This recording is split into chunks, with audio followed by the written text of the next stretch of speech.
What's up, everybody? Welcome to Podcast Now Plus. I'm Alex, and in this video, I want to talk about how Sony can compete with Microsoft buying Activision Blizzard. Now, this is not, by the way, to completely defend Sony to make this some sort of console war where it's like I'm taking a side over the other, but I got a lot of people asking me this. I also just on Twitter, I mean, you go on Twitter and it's automatically a console war, but there's just a lot of people talking about it, right? What does Sony do? And even from a behind the scenes perspective too, right? Sony lost a lot of money on their market share or their market cap yesterday. The stocks went down on them big time. I believe almost 10% because of it. So, if I were Sony, what would I do? And this is going to be an extension of the video I made yesterday on the main channel, okay? I think if you're Sony, you do pretty much exactly what you are doing. I know the gut feeling from everybody would be Sony just needs to buy a big publisher. They need to buy a Sega, a Square Enix, a Ubisoft.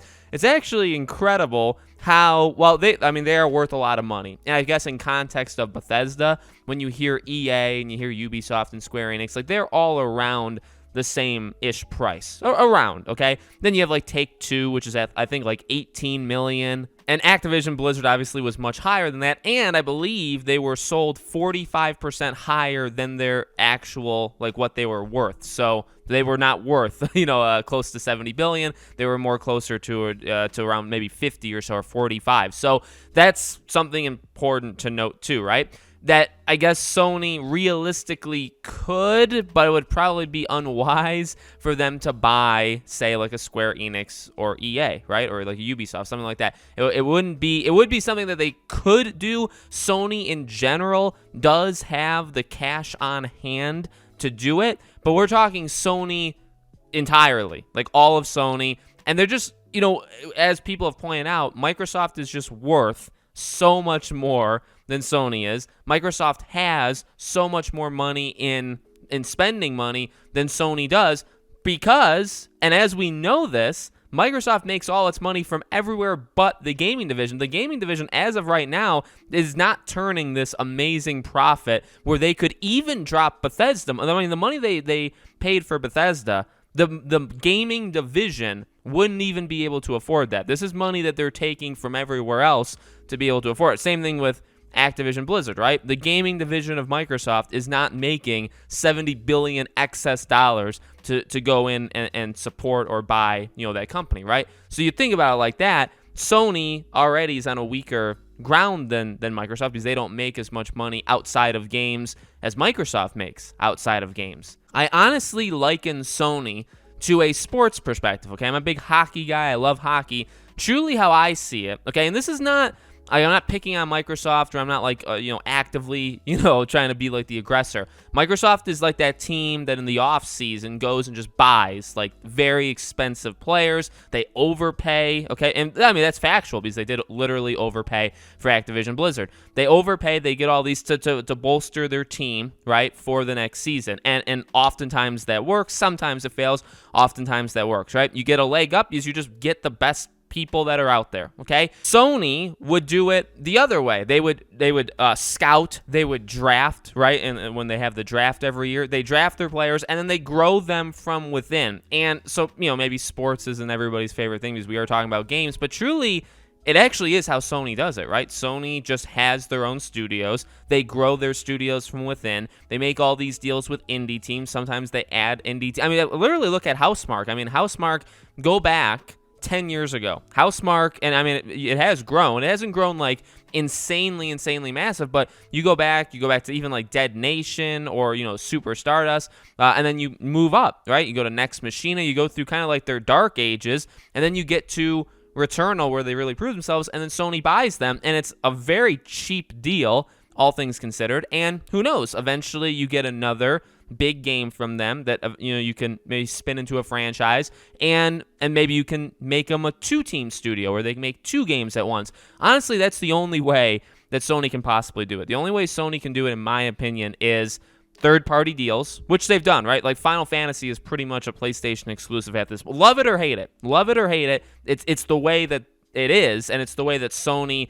has kind of have to operate, because when you take Call of Duty away, when you take Spyro and Crash, and now you're going to have World of Warcraft, I mean, when you have these insane insane things, right? Sony needs to do their own thing. You need to strike smaller deals. You need a year exclusive of this game, a year exclusive of that game. You know what I mean? Like I guess that's with third parties, right? You need exclusives. You need franchises now that people kind of know. They're out. They're not necessarily only out for PlayStation, but they kind of are. Again, like Final Fantasy, right? Like it's a PlayStation thing. And then in terms of their own studios, truly, and again, I'm not saying like quality over quantity or quantity over quality. Like Microsoft clearly has the more numbered, games coming out. And by the way, I hope all of them are good because I want to play them all. In fact, I will end up playing them all. So I'm hoping that they're all good experiences. Sony has no choice but to hope to beat Microsoft on quality versus quantity. Again, I'm not being anti-Xbox. I'm not saying like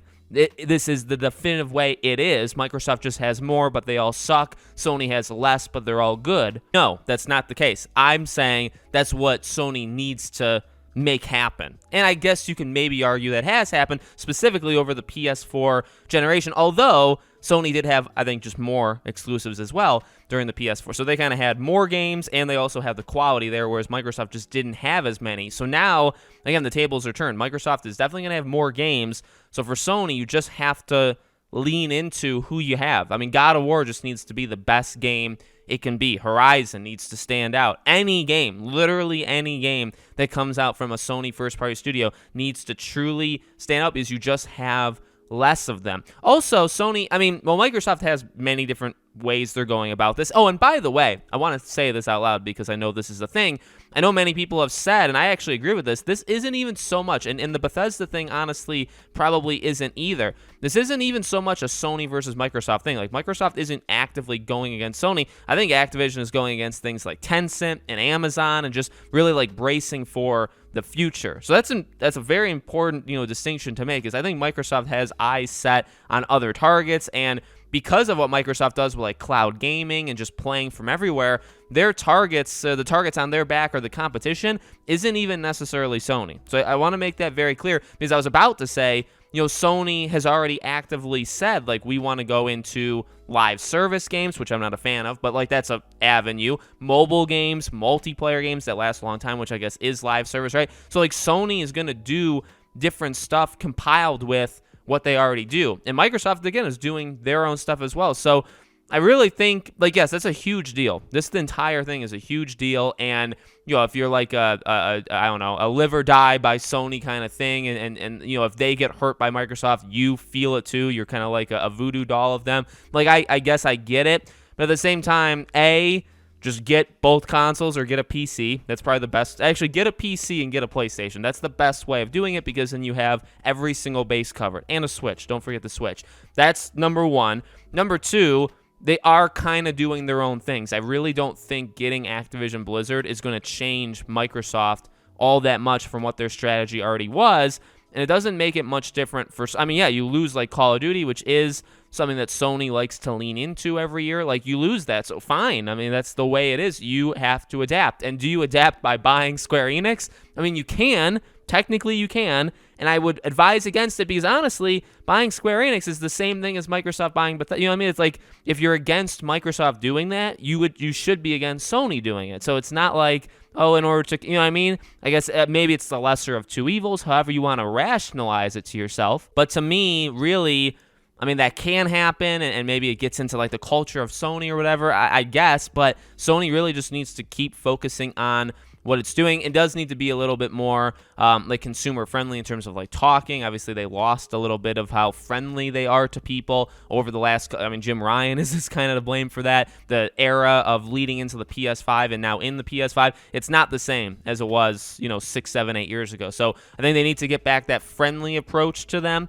and then honestly just keep doing what they're doing, grow from within. It truly is the sports analogy. Microsoft can just go out in the offseason, buy whoever they literally just, so they could buy, Sega, like all of these, Sega, Ubisoft, EA, Take-Two, Square Enix. Let's just say those five. I didn't even say Warner Bros. Those five, I don't even think are worth $70 billion combined. So Microsoft tomorrow, if they wanted to just do this deal again, could literally just buy everybody. Now, will they? No, but they could.